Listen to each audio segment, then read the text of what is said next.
Please. To be nominated. But again, if Norman doesn't like it, then Look at Hey, good to see you. Has to go through the nomination process. now the nomination process. Good morning. Morning. Good morning and welcome to our launch of our occupational hygiene laboratory.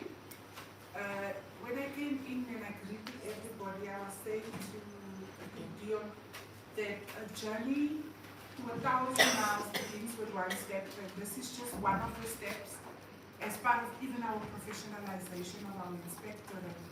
And that is to have our occupational hygiene laboratory, which we would like to replicate in all 9 provinces. So welcome to the session, and a special welcome to the Inspector General and all our external guests. I'm going to request that each one of us just introduce ourselves. We are a small group, so it won't take a lot of time for us to introduce ourselves so that we know who's who. We will start with the person that I believe everybody here knows on my right, and then we'll go on out with the Inspector General. Good morning, colleagues. And we are all colleagues because I'm meeting in the interests of occupational health and safety. I am Bula Rauna. I'm the senior specialist for occupational health and hygiene. It's located within the Chief Directorate for Occupational Health and Safety, and that directorate is located within the branch that is led by the Secretary General, the Inspection and Enforcement Services branch. We hear the word inspection and enforcement services branch. Doesn't mean we don't talk to you before. But you get the gist. Morning colleagues, Jabulile Mhlophe, specialist occupational health and hygiene. Thank you. Good morning, colleagues. My name is Norman Koza. I am from the African Union Development Agency. So basically, we do development of occupational health and safety, and also TB responses in countries.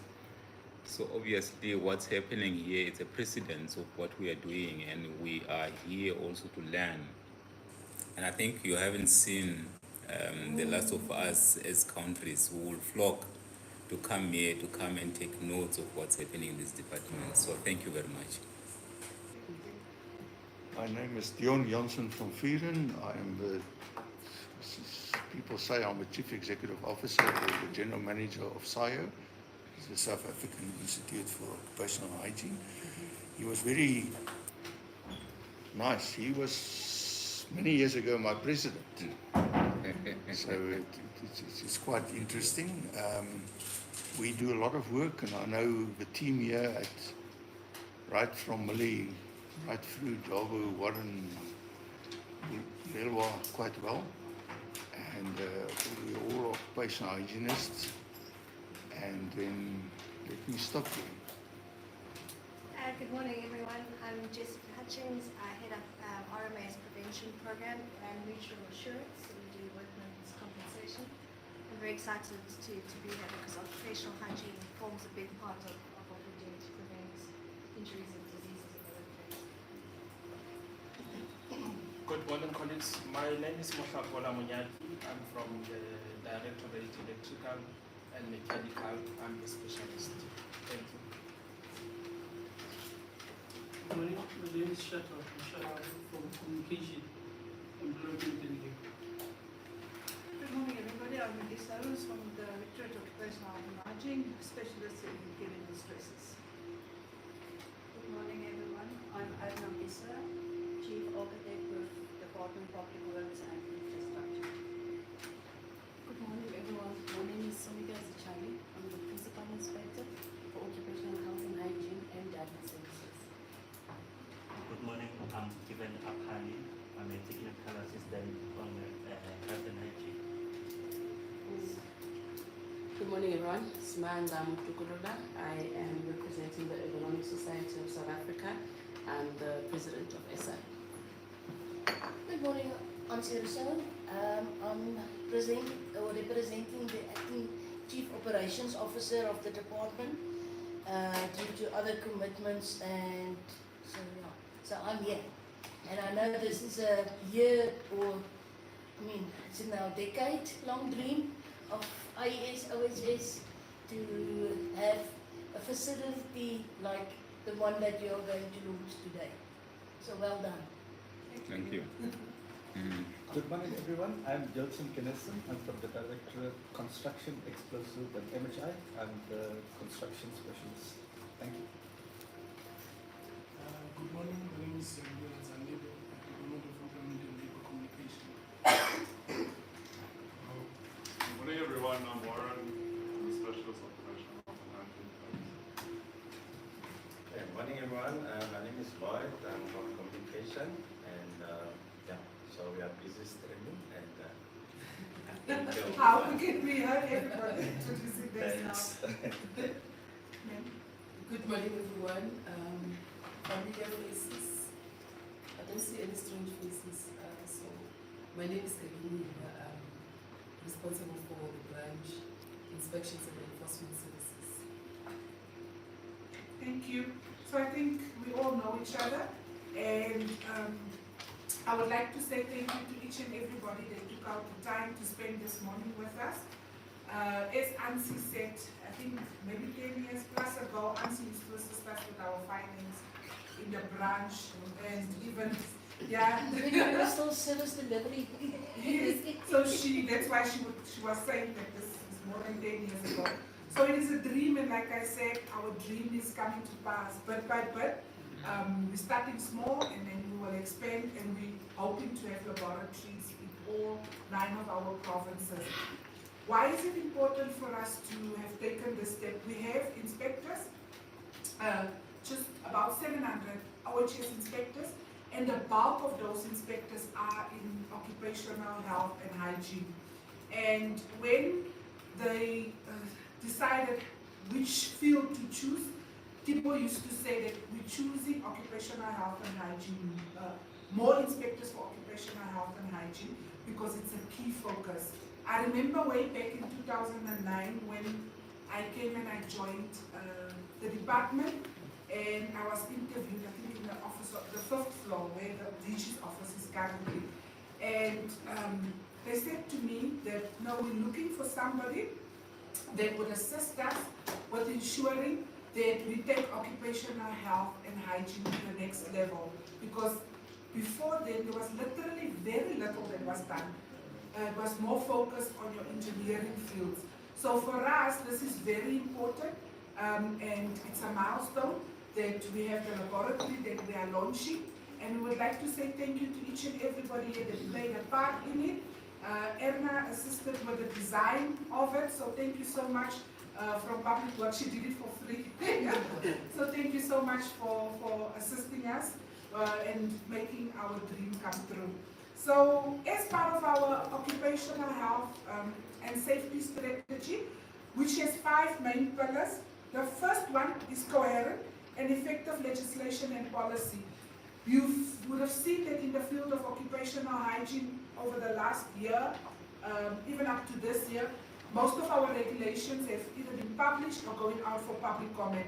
And this is also a step in the right direction, where over a number of years, as way back as 2016, we started working on our regulations, and it took a significant amount of time for us to publish. So as part of our strategic result area in the OHS strategy, we have coherent and effective legislation and policy. And part of the policies that we developed in our legislation, there is a portion where there needs to be monitoring, there needs to be evaluation. And that is why it is important for our inspectors to also know how to monitor, what to look for when they go into a factory or an employer, and they would be able to go and find an occupational hygiene report, be able to read it, understand it. And we have a lot of the employers that are not performing occupational hygiene monitoring, and CGS is nodding. They see it either as very expensive or they are completely ignorant about it. And we are empowering our inspectors to be able to go and do spot checks. so that when we go into a factory and there's a significant amount of noise, they don't have to guess anymore that it's over 85 dBA or it is low, so they would be able to monitor on the spot. They won't be taking away the work of an approved inspection authority, but they would be able to assist and indicate to the employer that you need to have, for instance, a noise survey done. Our second strategic result area in our strategy is structure, cooperation, capacity strengthening and development. So as part of the launch of this laboratory is where we are doing capacity strengthening and development, where we would want to empower our inspectors, for them to, all our health and hygiene inspectors to be occupational hygiene assistants, technologists, and to also have some of them rising up in the ranks to be occupational hygienists, so that they would be able to empower themselves. The third strategic result area in our occupational hygiene strategy is enforcement and labor inspection.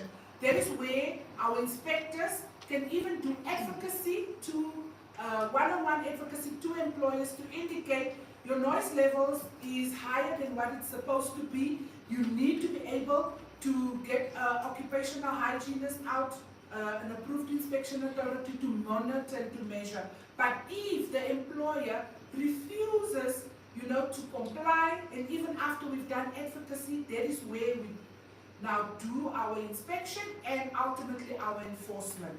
Then the fourth strategic result area is OHS management systems and preventative risk management. You would all be aware that when the bill went out for public comment, that a significant portion in the OHS bill is occupational health and safety management systems.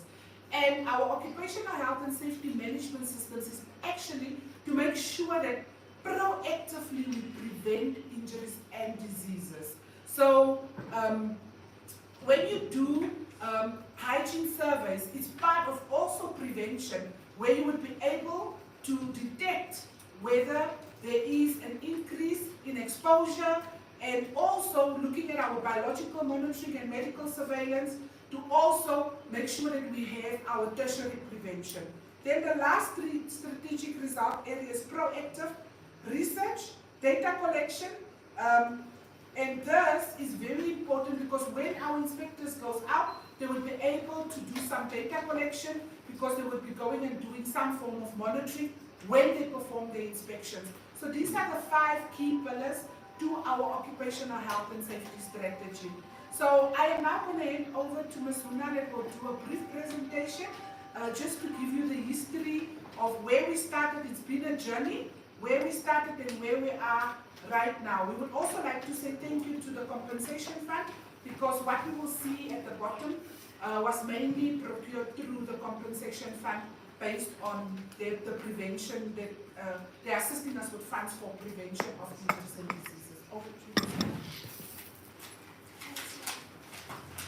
As inspectors, as already indicated, it's been a long journey for us, but we are glad that we are finally at a stage where we can launch the laboratory. Although we're partially using it, but it's important that we finally launch it for our stakeholders.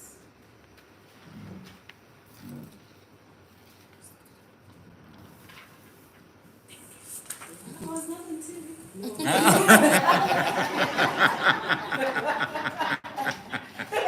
voice was. I'm on TV now. We all know that according to the ILO estimates, about 4% of the world's gross domestic product is due to poor occupational health and safety practices. And that leads to incidents occurring in the workplace, and also that leads to cases of ill health and occupational disease being diagnosed. And although it affects businesses, the people that are mostly affected is our workers, especially in sectors that are most vulnerable, where the workers will not even get proper income. Because we know, sitting around here, except for small self-employed, if we get sick, we'll still get paid whilst we're undergoing treatment and so forth. But now, what about the people that are silently dying? Because when you look at the joint iron working organization statistics, about 82% of deaths are attributed to occupational disease, and that is a silent killer. So I want us to internalize that moment, and please don't say I'm taking long. I'm from Eastern Cape. I came to work in Gauteng. On the 15th, I must send money. So you must work. Because you are sharing your income, because issues must be covered. DDG is in Gauteng. She's got family responsibilities that she must still cater for. Same applies to all of us. So it is important that anything that we decide on or we take, we remember that whatever affects you as an individual affects the broader spectrum in the economy. So that's why as the department we do not accept and we will never accept the proposition that injury and disease go with the job. So there must be systems of prevention in the workplace. So Ms. Reuters has already indicated why we finally reached the stage of having us a lab. So we know the vision of the department. I'm not going to repeat it. This lab is contributing to the greater vision of the department, because the long-term government is all about decent work. So if we talk about decent work, we cannot leave out occupational and safety aspects.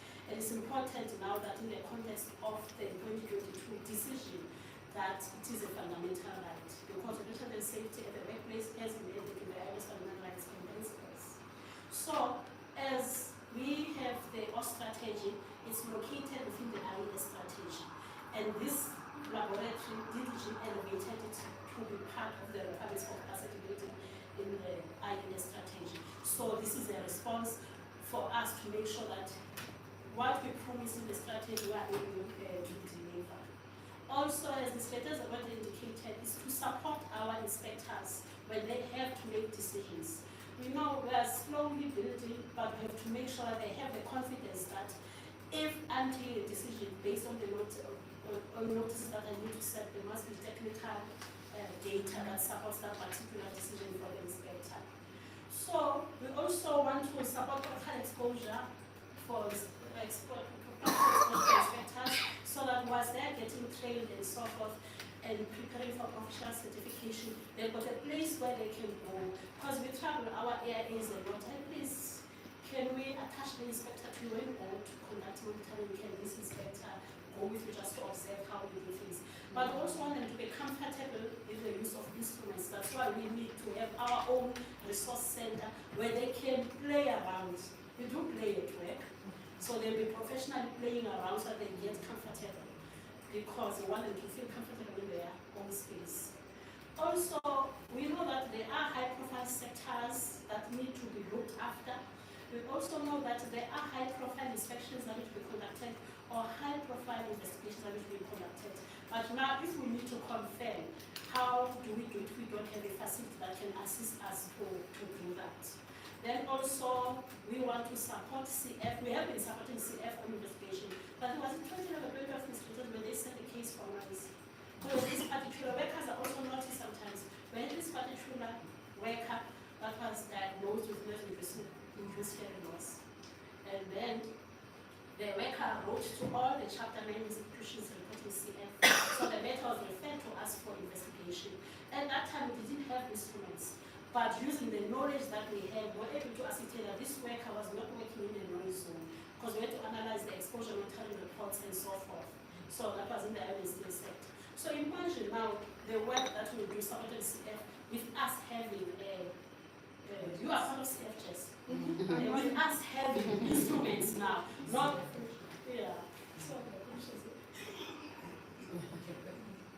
so it's gonna make sure that we properly support CF in the terms of claims that are under dispute and so forth, and go and do an investigation, or maybe there's a sector, there's a company within a sector that they want properly inspected. They were able to properly use the instruments. We have future intentions. All everyone can dream. The first part of the dream started 10 years ago. So you know those dreams, graduate. My teacher used to say to me, don't just aim here, aim for the star that is the furthest, so that you strive to reach that star. So this is our dream. We are striving for a star that is very far away and we want to reach that star.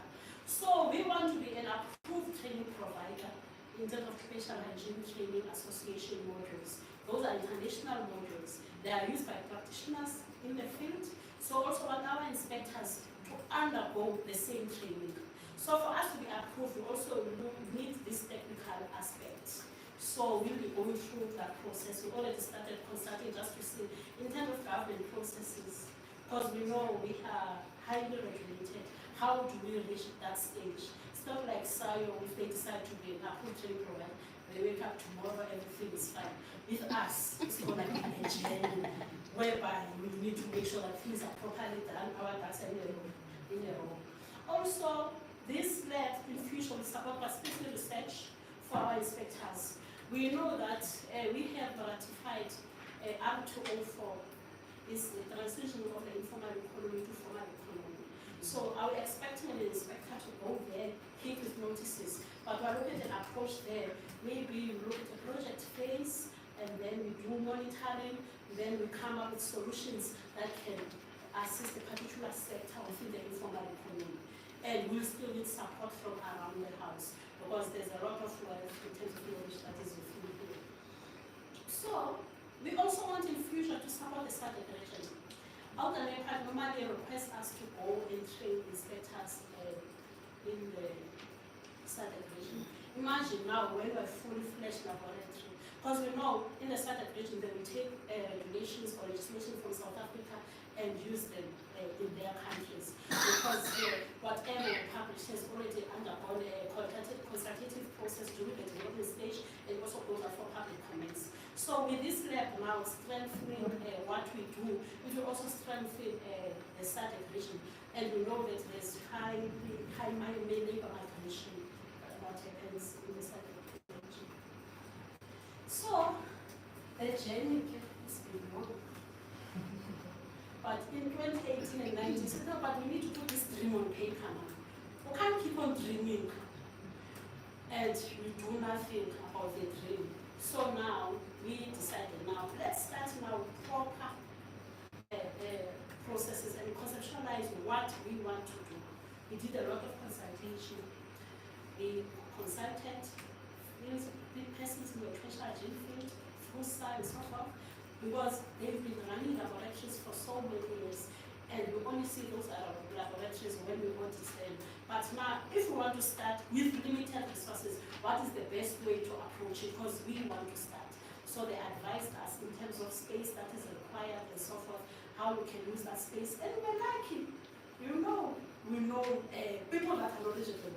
We've got architectural services for free so that that small space can be properly utilized, and also get advice on how we also move forward with the minimum space we have. We even got a sponsor from Facility Services, Jana, she's off sick today. Didn't come from the DTG's budget or the commissioner's budget. Facilities director sponsor the renovations for us, tell us, put your dream on a paper. What is it that you want?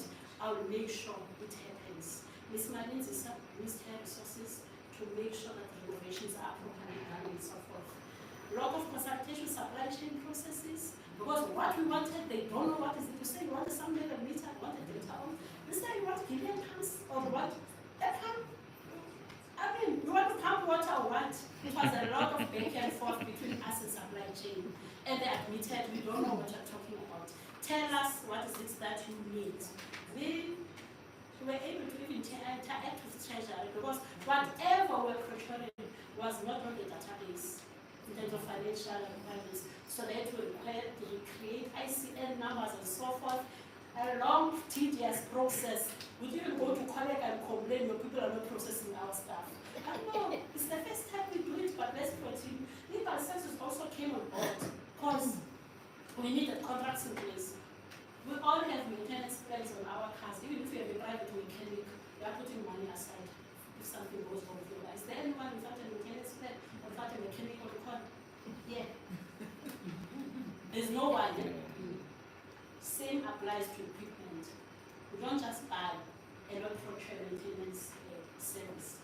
So that when it's due for calibration, when it's something goes wrong with the equipment, it needs to be fixed and so forth, then we want to take the contracts in place. Legal services play a crucial role in that. So they help us with everything. So in 1922, 22, 23, we were cancelling case very long. We started and then lockdown hit us hard. We all had to fold arms and do something else, and resources were directed elsewhere. But at least we have reached a stage where we even reached user acceptance testing. So we started using instruments now and then just to check with the space and having instruments that have what is the best way to use it. Also training of our inspectors. So we're at the implementation phase now, whereby we've started using the equipment for spot checks. We've traveled with the DDG, we've done spot checks with inspect, with doing inspections. We've traveled with our inspectors to show them how they need to use the instruments for spot checks. We've even bought them some small toolkits per province so that they start using. Maybe RMA will start looking now, going forward as the compensation fund, what more do the inspectors need? And then outer NEPAD, we start thinking now that they want to support the startup region, how do we come on board to make sure that this dream is fully realized? No, I'm just mentioning. No, I'm just mentioning. So that is the amount we spent so far in terms of the equipment. So we bought the physical stressors equipment in 1920 and we spent 109,000 rands. So in 122 we bought for chemical stressors, we spent 159,000 rands. And then the renovations were about 37,000, and that was also a donation from Ms. Magitisa. And then the equipment for chemical, for weighing was about 230,000 rands. So we spent about 956,000 rands. Yeah, for some people that is pocket change. For us, it was a lot of spending.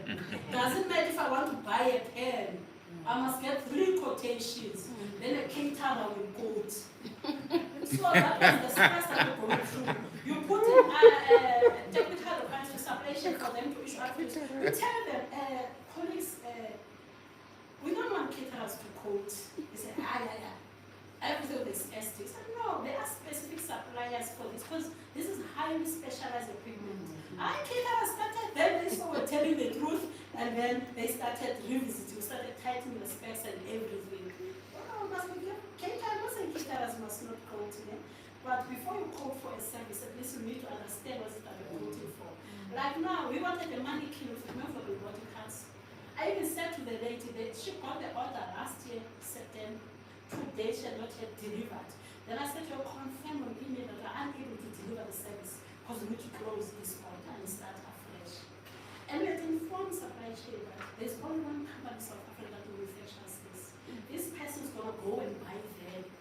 So why are we complicating processes? Because this person doesn't know what we're looking for. But again, that is mortality. So we have a sound level meter in type 1. We do want to expand again. You know, so we're not so rich. We have to do a lot of maneuver and everything, but at least it has been serving well. It's been working. In future, we'll have more. We'll see our inspectors getting very busy, carrying nice toolkits. Then we also got the 10 stress, so that when it comes to issues of thermal stress, when we do our spot checks and inspections, we're able to do that. So, we cannot guess that is what that is. Wait, Brett, you weigh something. That is for our filters. We managed to get it with a proper table that was calibrated and so forth. Because that table, looks like a table, it is a table, but it has to be calibrated when it's set there. Because they provided to come in, make sure we set up everything. And then we have our acclimatization cabinets to make sure that before filters are taken out for use in the field, they get acclimatized. And also when they come back, they get acclimatized. The only You also don't want something that will retain dust and ammonia. But for now, that is what we have. We bought it from the basement. Of course.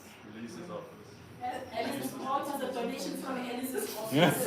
Alice also donated the table because we were not sure where to put the acclimatization cabinets. So those are the pumps that will be used for personal exposure monitoring, where we need to do our own spot checks or investigation.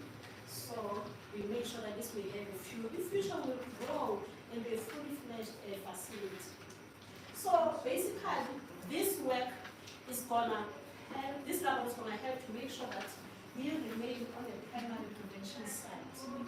If I make an example of the informal economy, maybe we'll go and do a research there. The interventions that we will do after exposure monitoring will be relying on this part.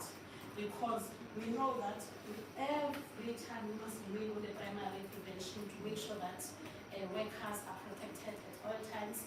Because having workers that are protected, it supports productivity in the workplace. Because they will spend more time in the workplace, so we need to make sure that they get protected so that there is proper production.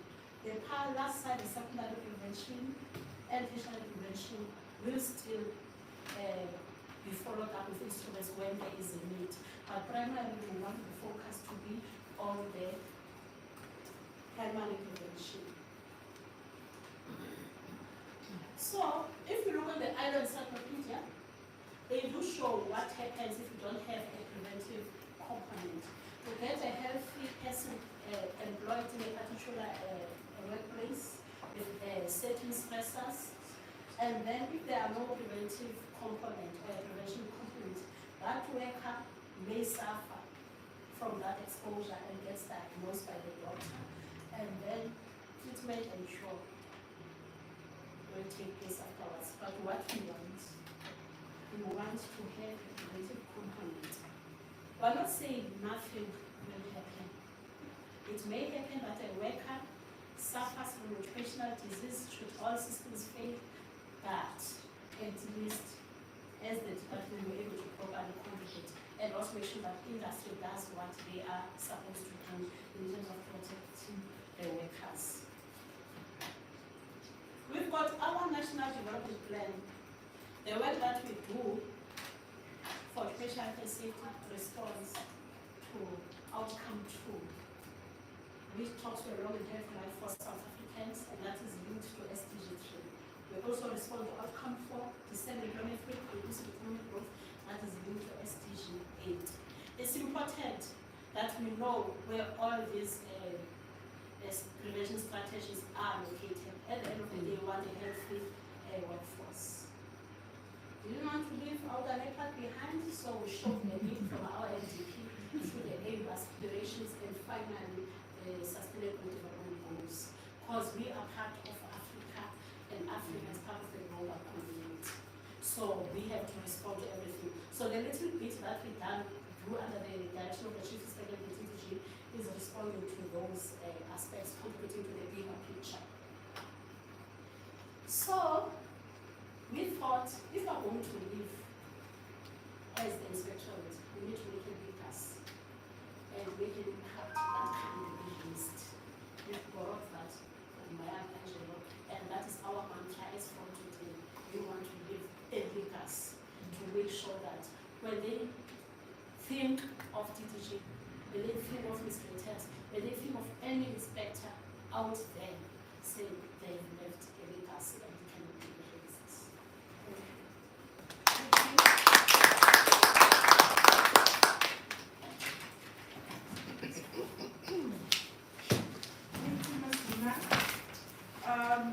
We're going to have a small comfort break for about 10 minutes, also just to do a little bit of networking.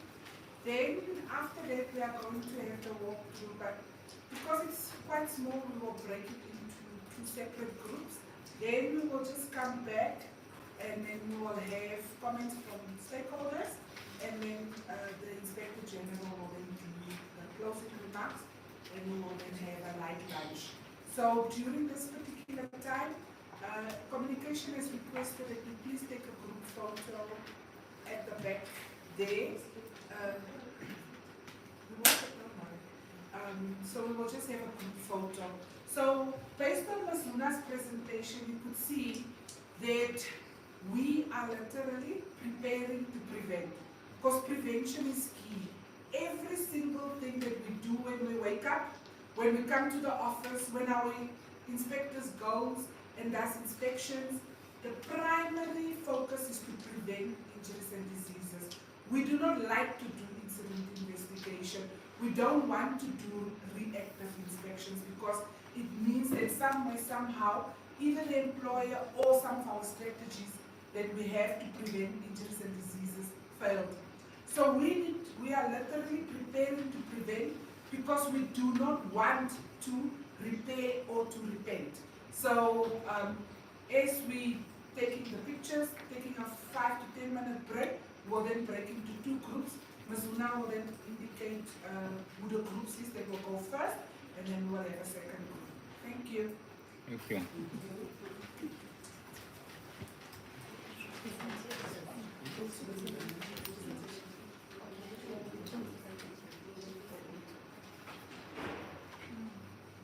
You can share it with me.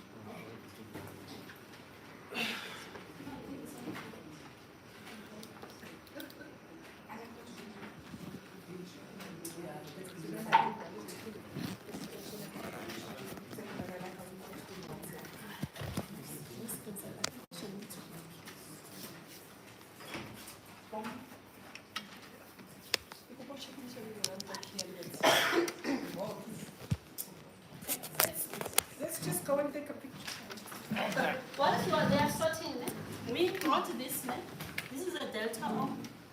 We just wanted, okay, do you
Get a good excuse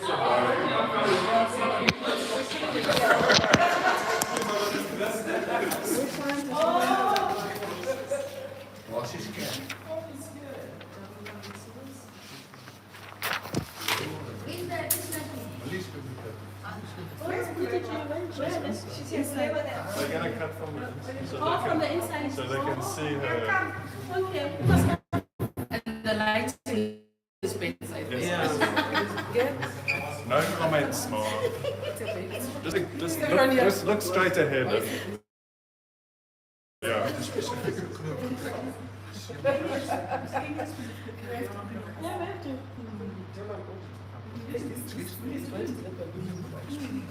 I'm not away. So it's telling me because your pictures are probably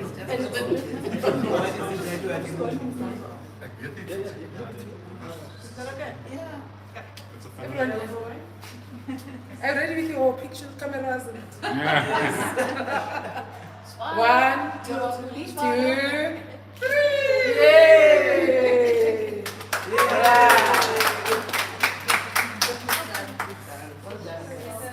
Okay, so we can.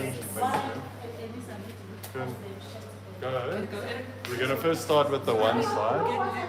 Don't bring your water inside here. No food in the bag. I'm gonna throw it away. It's Millie's. I'll hold it and then I'll hold it for you. She's very strict, eh? I think so. We moved from the other space.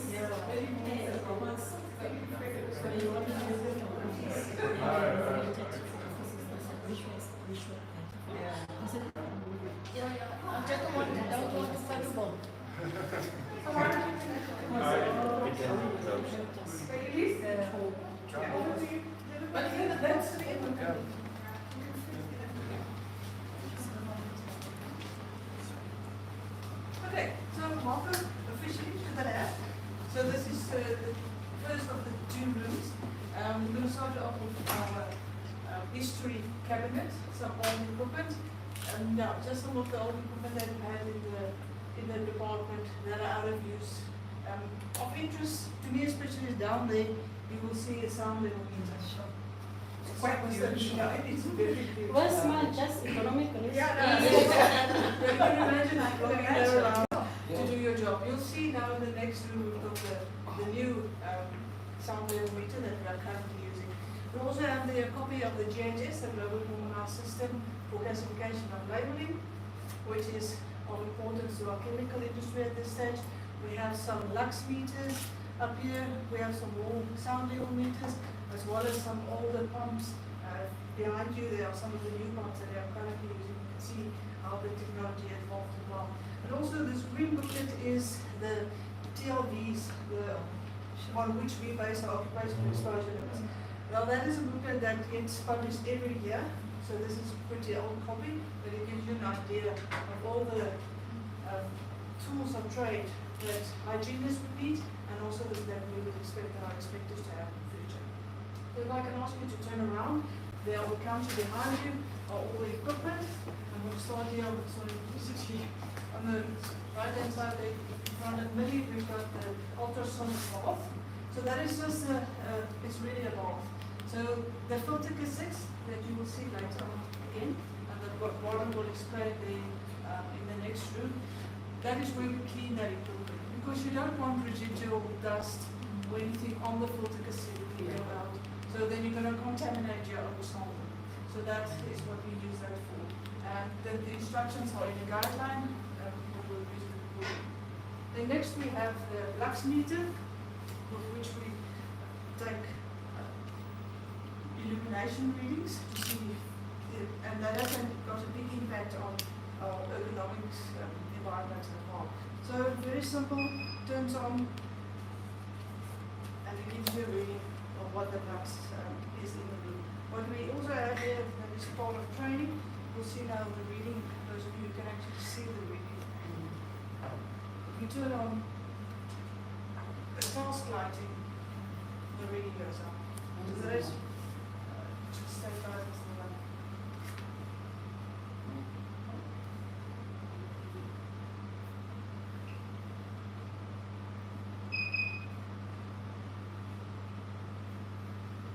Give us a sec.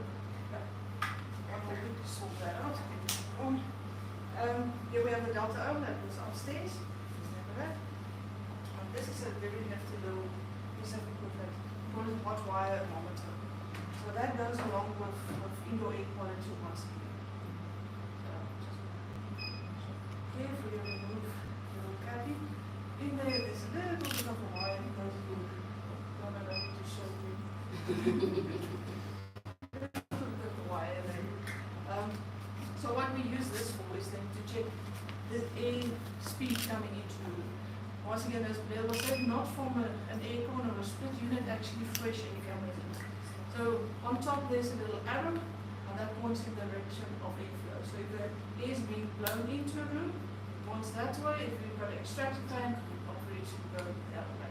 Then it gives you the reading in meters per second of how fast your air moves. Then along with that, we've got this little meter that can calculate for us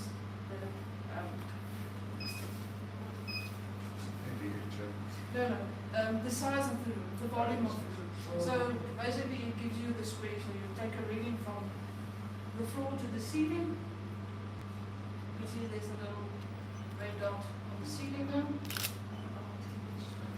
Like that. And then the width and the length, and then it calculates the volume of the room. So that along with the reading you get meters per second, you can then say how many air chambers am I getting in this room, and if it is adequate for what's the occupation of the place as well. So these two pieces of equipment will work together. Just put that cap back on there.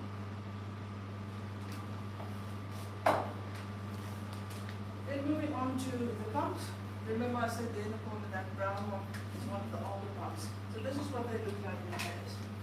They're still pretty heavy, but if everyone wants to feel, and it's got a clip down the back. They're drop proof. I was going to say, it might have to do procurement, we need to be. No, they are pretty rugged because you're going to leave it with the employee. You put it on their belt or in a harness on their body, so they need to carry that for the 8-hour sample period. So that's There's little issues. No, but at least it's not daily, it will be once off all the time, obviously. So it's important that those pumps are calibrated to the number of liters of air that you want to draw through the filter. Now, this process goes along with what Warren will explain next door with regards to the filter, but we have two different kinds of calibrators. So we have this little one that's the old manual one, which is actually the fun one to use. Another one recognizes it. Yeah. So it works with a little soap bubble. So you can just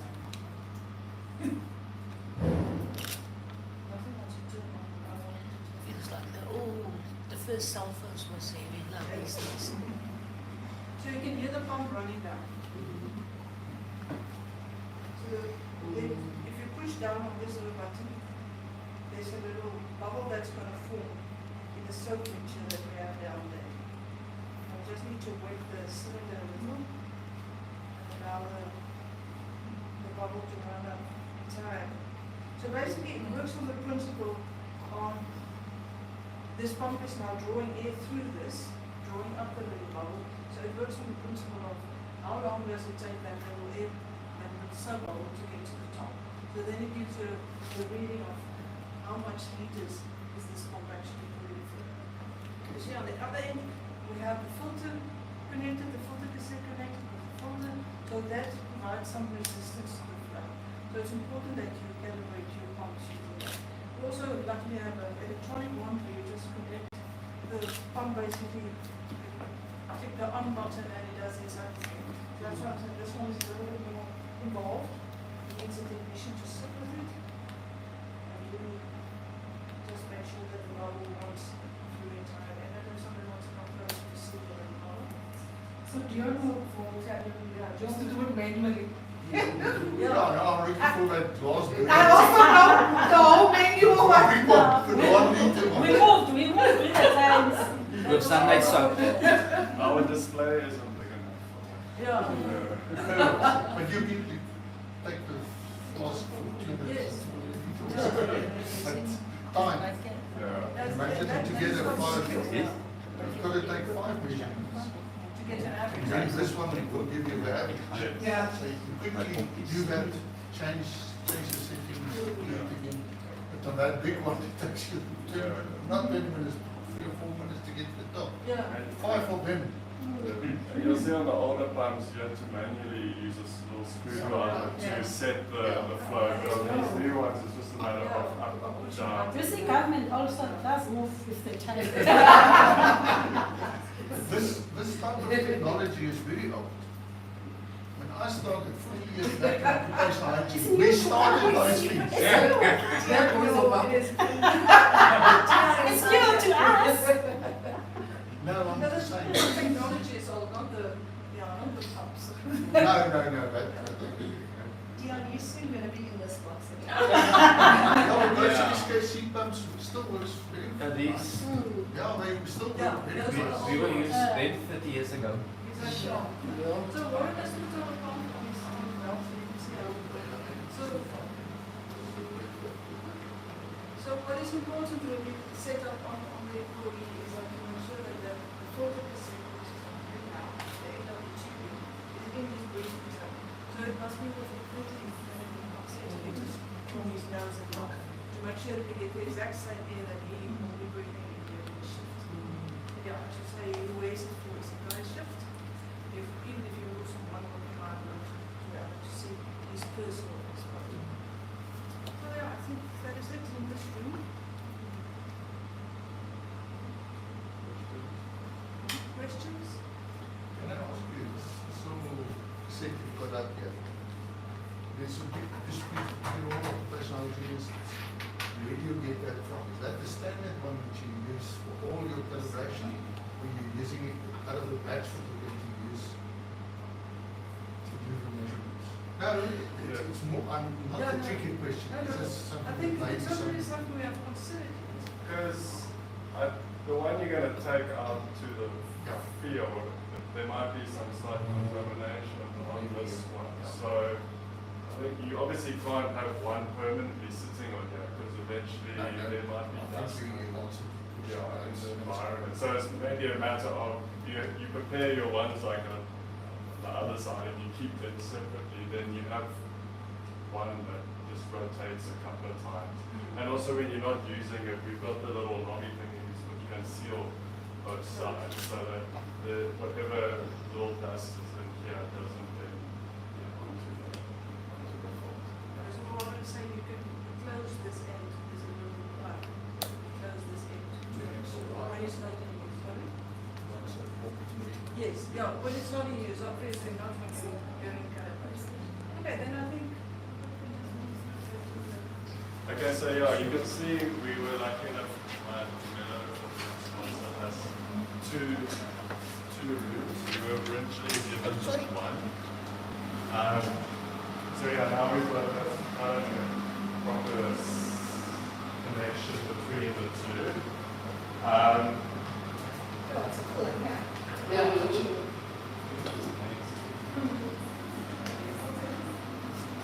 Okay, so come.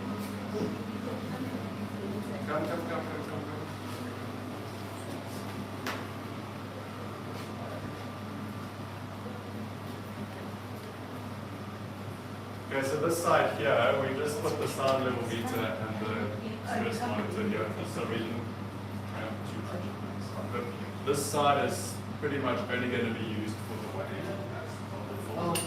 Because it's a more sensitive process, so it needs a more controlled environment, so that's why we have the portable air conditioning. So when we're actually going to start weighing, the person who's going to weigh is actually going to have to come in the day before and turn this on. You can see how the little calibration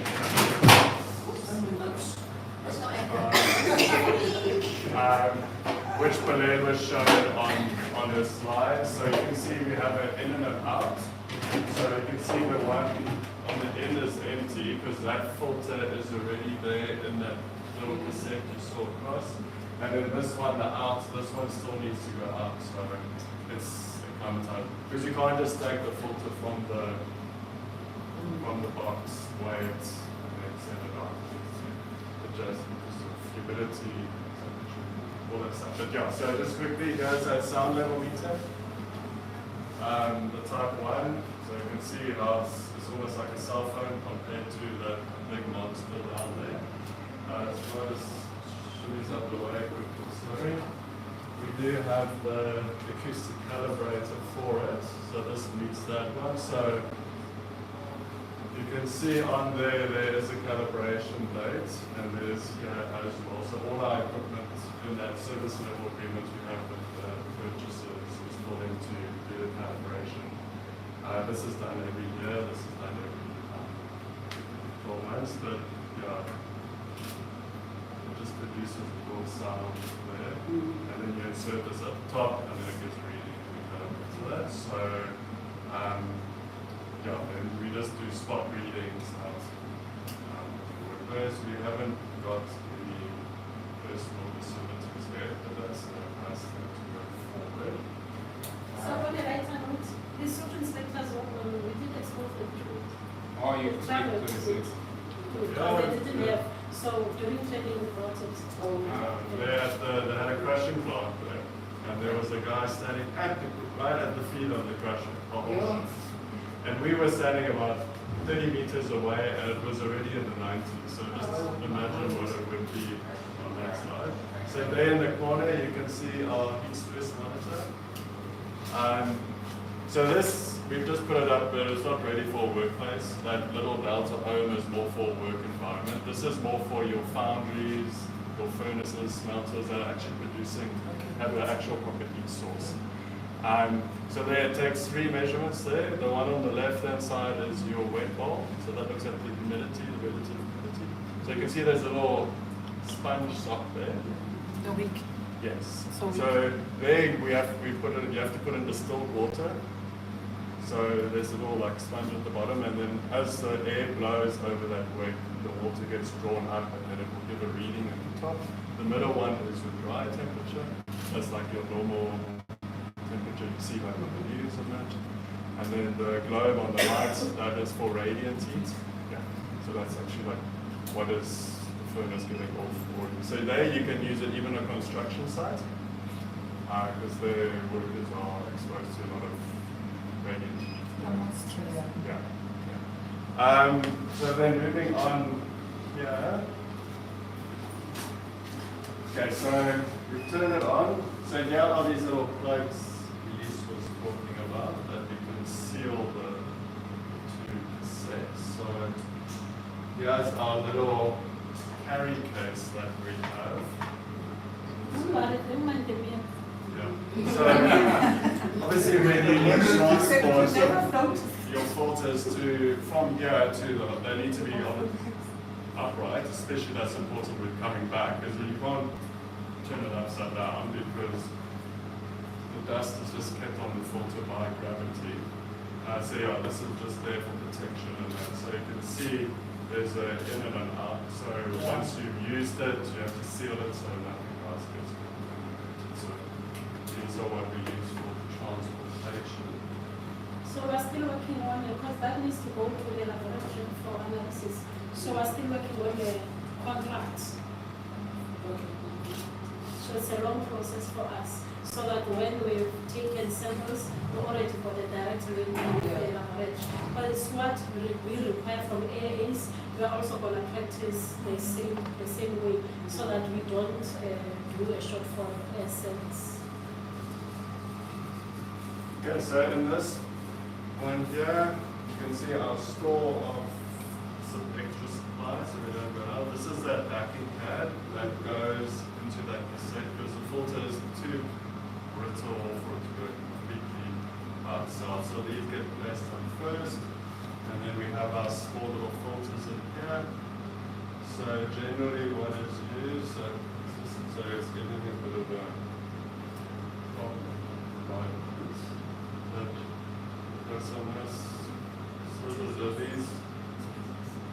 automatically it's closed, so you don't forget to hold it closed and then drop the filter. So it works the other way where you push down.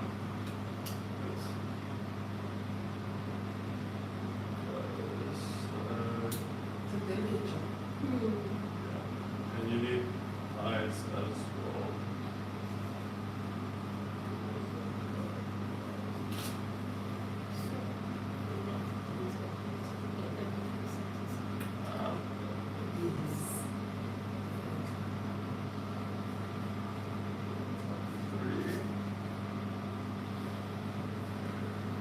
See how, okay, you know it from the ground, you see it, right?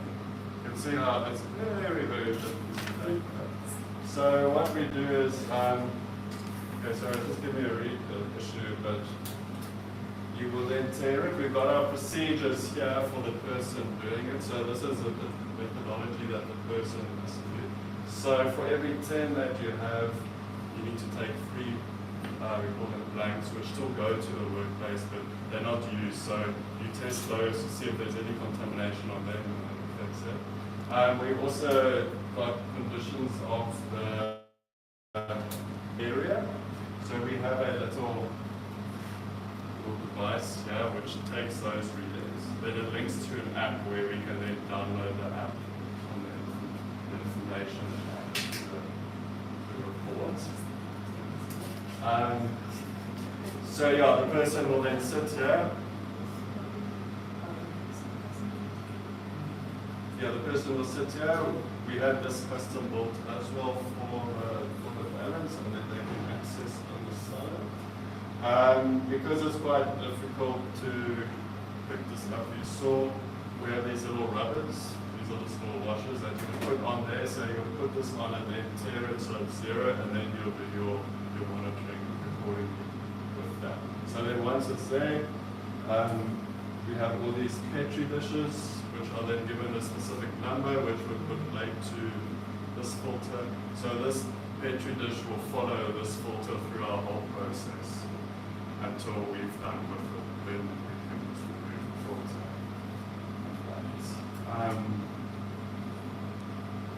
Then also, the nice thing about this balance is that it has a HDMI connection where it will connect to a laptop. So instead of the person here have to manually writing down as soon as it's stabilizing but reading, connects to the laptop. So you can see the little sheet that we have. And this has got formulas, so the person just has to literally select the enter, and it will draw it across here, and then it will do the calculation. So we're removing that human element as much as possible. Yeah. So then,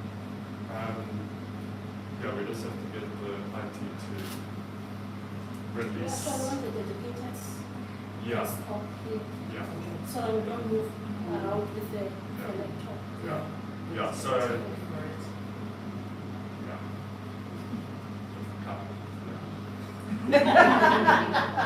But yeah, that was one of the specs we had on the balance, was that it had to be able to have that connection so that we weren't stuck with the problem in the future. Yeah. So yeah, the person sitting here, for those of you who have done weighing before, it can be a bit of a strenuous work, but we don't expect the person to be doing this the whole 8 hours, the whole every day. And it, We know, Jess.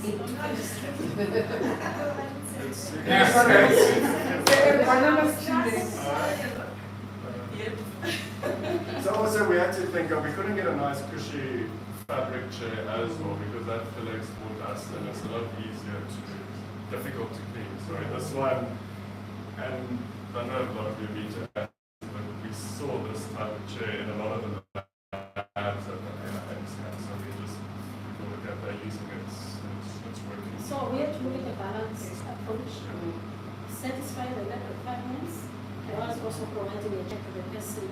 Not trying to so it's We figured it doesn't have a break, so when you sit on it, you need to kind of, if you That's fine, we sit can on get your economics lab next.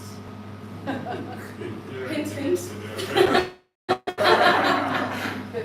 Yeah, so, yeah, the person, and also they also prevent errors.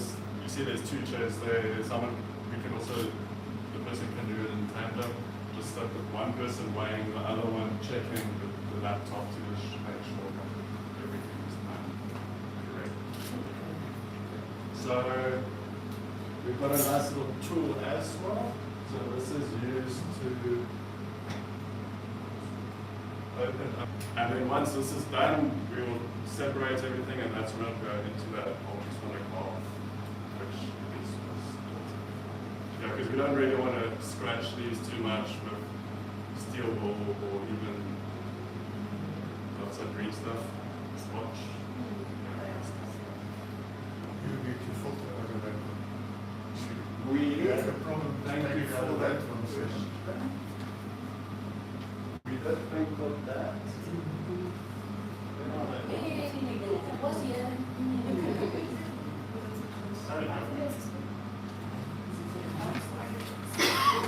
So on Dion's question there,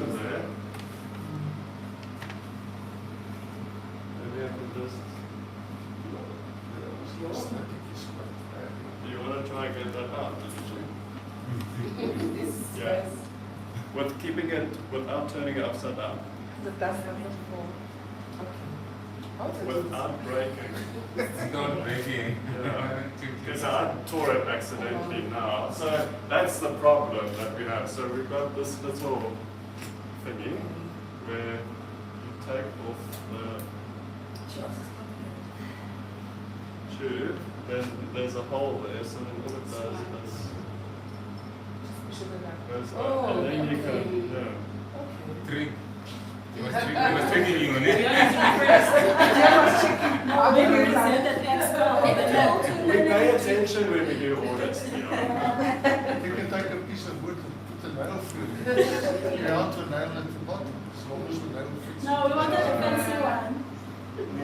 This looks much better. Warren, are there any other safety authorities or regulators in the country that currently have labs that you know of? I think we're probably the first. What is the question? Other government departments. No, I don't even think DMRs. They also just rely on the AIAs, or they have hygiene, sorry, yeah, so. I don't know if I want to include health and their forensics. No, I'm talking specifically for OHS. No, it's only us. What regards that mineral and energy affairs have something similar? They probably should, but. I mean, if you take in consideration all the dust that's in the mines. Because the CSR is got a mining team. Nice monitors, and they do a lot of sits with some procedure from the. But it's not located in DMRE where they inspect, yeah, it's a research So thing. Warren, remember we have a session where we will make comments, update, so we can. So any questions specific to here? We'll take them upstairs.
our AU Agenda 2063, where we speak about sustainable development and inclusive growth. And I think for me, you know, what the sector that would benefit the most actually is the informal sector. I don't want to talk about, you know, the statistics in terms of Africa, how it sits right now, because we all know that, you know, the bigger chunk of our population is young people. And the bigger chunk of the working population is informal sector, people who are not catered in most of these, you know, activities that we're doing. So I think, you know, for us, we are excited because of that, you know, angle as well in that area. Apart also from the fact that, you know, personally, you know, I'll perform better, you know, because, you know, South Africa is a member state in terms of that area. So it's quite, you know, interesting. I think, you know, one of the issue that maybe I would want to understand is just to find out if, you know, for now we have got warm bodies, you know, in those technical issues weighing, you know, and inspections, you know, have you done training in those areas? But from the African Union Development, you know, agency's point of view, we want to start, you know, collaborating, and the collaborations that we wanted to do is to bring people for attachments, you know. They come and sit in the lab with someone for a week or 2 weeks, you know, in that area, so that they learn how it's done. From government to government, I think it's much easier, you know, in that area. So I was talking to Dion that I'm bringing more or less 15 or 20, you know, colleagues from Malawi, Lesotho, Mozambique, and also Zambia to come to South Africa for a week, you know, that area. But these are more like occupational hygiene, you know, colleagues. So we would love for them to come visit also. I think, you know, the DG knows I write a lot of emails to her. So we request that. I think that's one of the issues that will bring them. So for me, it's not like we also supporting Zambia and Malawi to establish, you know, analysis lab, where we have procured, you know, these huge, you know, analysis equipment and stuff like that, and they're not moving. And I think you also have got, you know, specifications and, you know how this has been done. We would love, you know, the department to mentor them in terms of, you know, how to get it started, you know, because they've got equipment, but starting off, I think it's difficult. You've been to Lesotho. You know what's happening, and I think even SMA has been to one of our ergonomic training, you know, that we had in Devon. So for me, just appreciation of what's happening, and I think it's adding to what we are doing. It makes me look better, actually, you know. Even though I did nothing, you know, but I would say, yeah, in South Africa, yeah, we have this 1, 2, 3. You can come to South Africa or whatever and stuff like that. And we start communicating even now to Osh Africa, you know, of the work that is being done, because we've been proud of what South Africa is doing as well. So yeah, I think that's my take. Thank you very much. Thank you. Any comments from you, Dion? Yeah, it's something I mentioned to Elise, is that you can also look at a very small, we used to call them rotameters. Works almost like a little calibrator, but it also, it's got a little bubble, the plastic bubble. Flow meter. Yeah, it measures the flow. But then you can, on that, calibrate it itself with some markings. Exactly what is 2 liters per minute or whatever, and the 5% difference. Because in the field, you can't take a calibrator or something like that with you. It's just very difficult. I haven't got any real comments on the lab itself, except to say well done. It's something that's maybe for many years outstanding, and it will actually start getting the inspectorate also much more into that. So when they come to a company or to AA, they want script for all these things, and it's like snakes. I've had one colleague that for many years he used to take air quality measurements with a lux meter.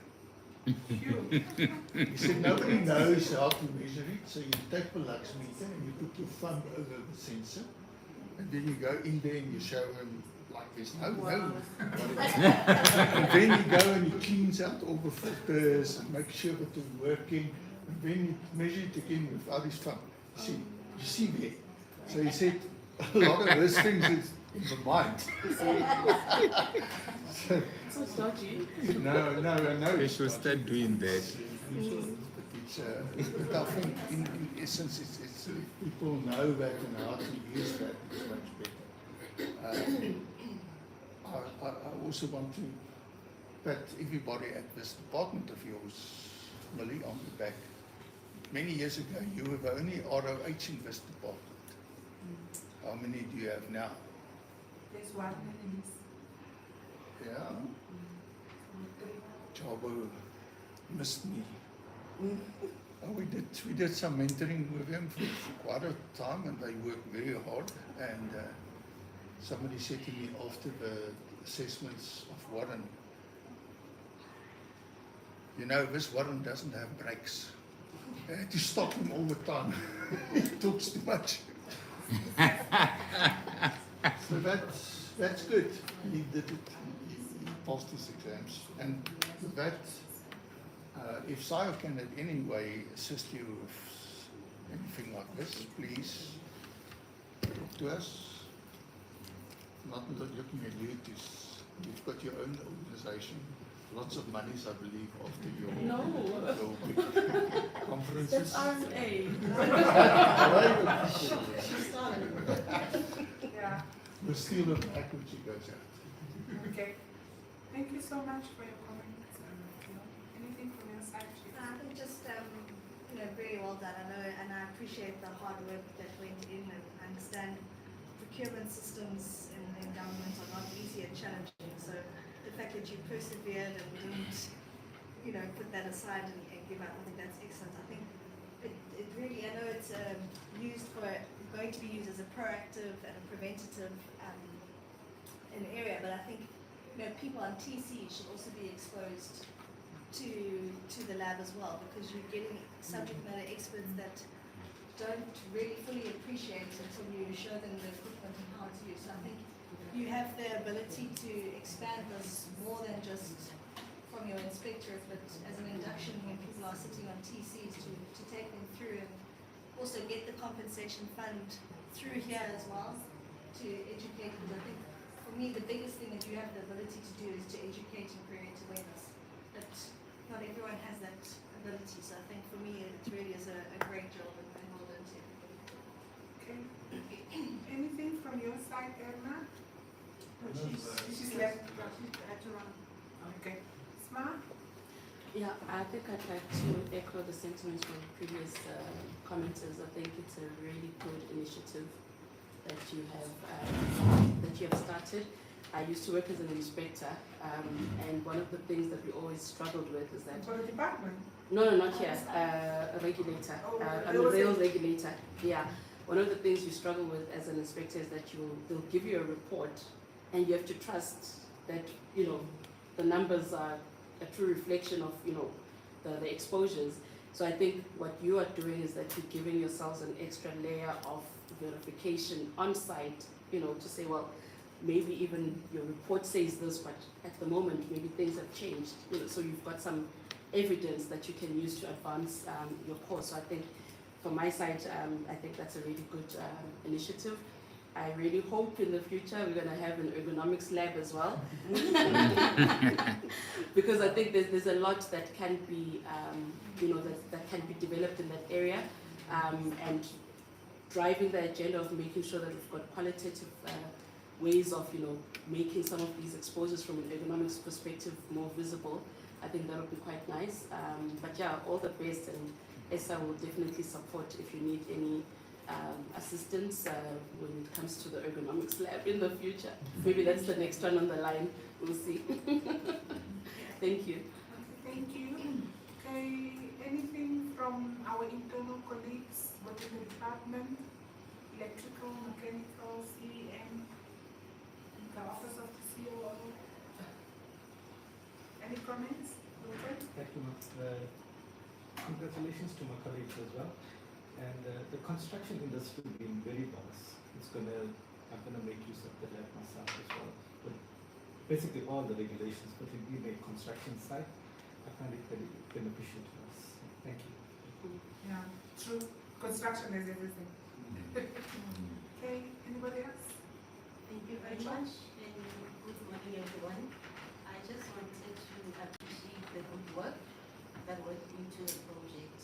So, most of the time when I became an inspector, it wasn't really exciting because what you studied at school is different from what you are getting at workplace.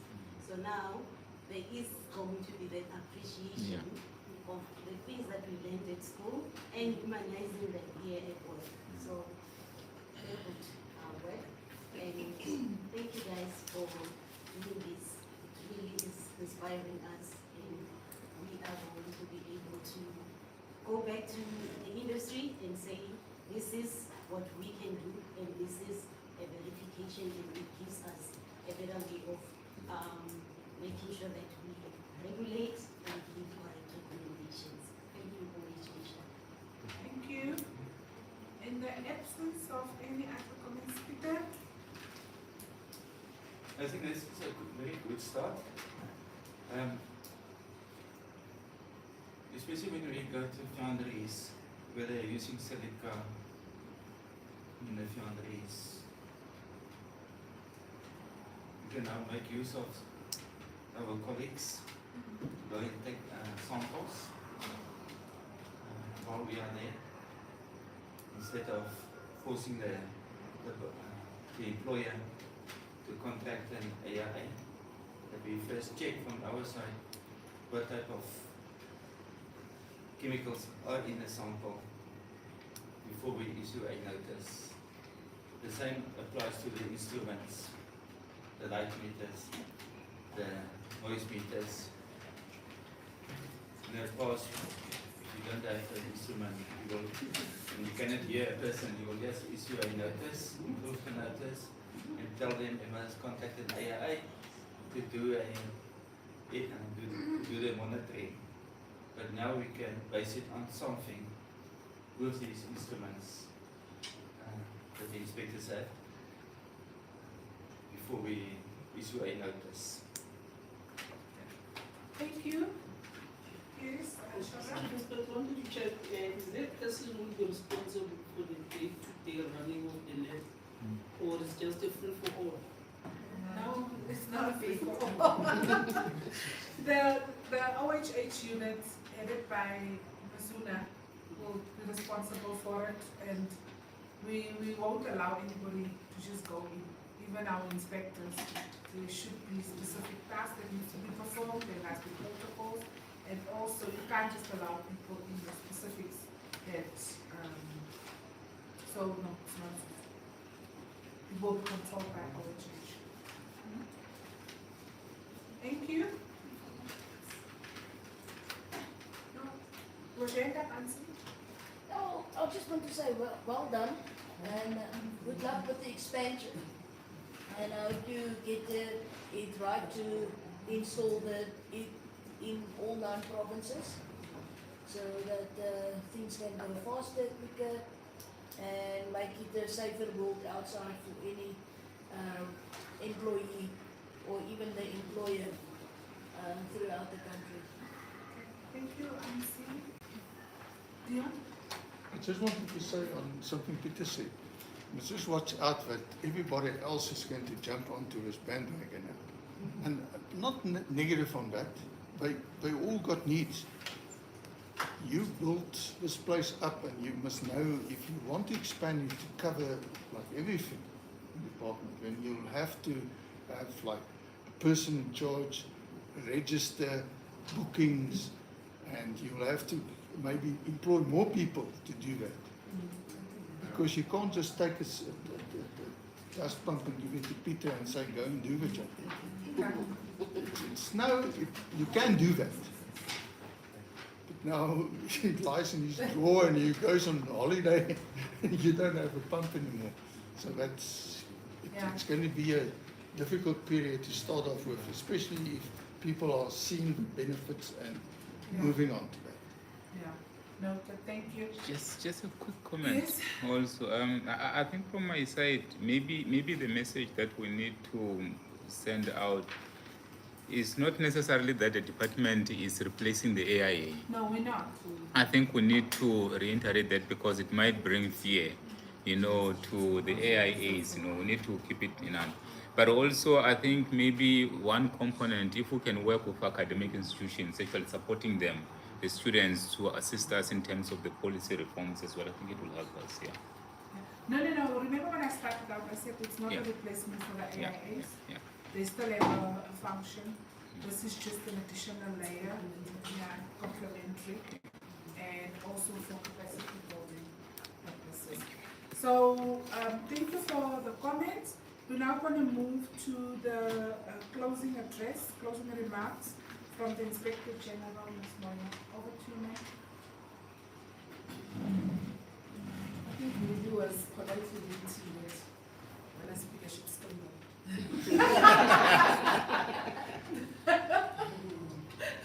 So I'll oblige. Can I tell my little talk on his head instead of by, I saw there's no item that talks to data first. So, but I guess the idea was, and the expectation was that I'll incorporate it in the talk. So, can I just give recognition notes to you? If you check carefully, and actually a counterpart who's the chief director for employment standard would have been here if she was around. And I guess I'm moving towards and gravitating towards saying, when you want something done, give it to a woman. Yes. And when you want something to be spoken about, leave it with men. No, we're good. It's true. It's true. You know what I mean, that argument. So the branch is heavily led by women, and we made sure that this goes beyond just talking. So really, thank you very much for making it happen. I know you were very modest when you were presenting. You wanted, and she's a seasoned public servant. Seniors take the glory, and foot soldiers do the actual work. So you get that, so it becomes part of your DNA as a civil servant, and you just automatically do it. So congratulations. Congratulations on being such a wonderful public servant, but you do need to be recognized. And I'm also acutely aware of the fact that you're not working alone. The people that have supported you in this space of in occupational health and hygiene as a whole, but also specifically on this project of establishing a lab. And thanks to you, Lily, for your leadership. It's a baton that we are holding in our hand, and at some point we'll be ready to pass it on to the next generation. And like you said, Lily, in your presentation, that these are building blocks. It's a start of something that will enable us to leave a legacy. So one day when I retire, I'll probably be able to put it in my CV for consultancy work. So the first lab ever was established under my watch. Capital letters in that regard. Thank you so much to all our stakeholders. I don't know where the word stakeholder comes from, but we really are holding the stake together. And thank you for being opinion makers, and for being our sounding board, and for always being available whenever we've got a need for us to come together. I know it's a cliche, but it's also true that together we can always do more. And so thank you for your being available and the lone stakeholder that comes from internal. And so we've got a whole lot of history behind you. So, and each and every communications, Lloyd, Shadrach, Sia, thank you guys for making sure that we contribute to the success of this venture. The book of Zechariah, chapter 4, verse 10 says that just the beginning part, do not despise small beginnings. And by the same token, it takes little foxes to destroy and spoil the vine. So things that you think are minute and don't matter, they actually do matter. They actually do matter. So, whilst this is a very humble beginning, there's nothing small about it. We believe that it's a giant step towards the right direction. The journey of 1,000 miles, after all, does start with 1 mile or 1 kilometer. So it's something that I'm proud of my team. I feel like a mother hen, beaming, with pride and just looking at this and say, finally, it is here. I've been fed along the way that this is something that we want to put together. We have a vision and a dream as a branch that one day we'd like to have a standalone inspectorate of the department, being a fully-fledged agency of its own, with the academy. So we've got those dreams. They've gone beyond conceptualization. We do have some kind of and I'm using this word very roughly, a business case that we've put together. So we'd like to, and our vision, obviously, it's in alignment and supporting the broader vision of the department. We'd like to be a world-class inspectorate. Dreams do become some truth at some point if you don't allow them to be nightmares and you monitor them carefully. So we have that dream and a vision of setting up a training academy. We've moved along quite well since 2009. If you go back to history, I mean, they came with a technical trajectory of where the whole thing is coming from. But if you look at also how we were organized as the inspectorate, we were far from being professionalized. There was a time when one inspector would do a bit of everything. Actually, when I joined the department, which was many months ago in Bumala, there were 2 inspectors for the social security aspect or employment standards for the whole province. And then occupational health and safety, I can't remember how many, but there was something called a control inspector. So I knew within weeks, and there was a guy called Stephen Moja there, and people regarded him with awe, That's a control inspector right there of the whole province. So, there were not many inspectors, and our inspectors were generalists more than specialists, so they would do a bit of everything. We've evolved, and the pace, in my view, is satisfying. Change, it takes time. It takes time. We become married to specific processes, viewpoints, and so forth, that the rigidity that you hold on to those sometimes, they can sabotage innovation.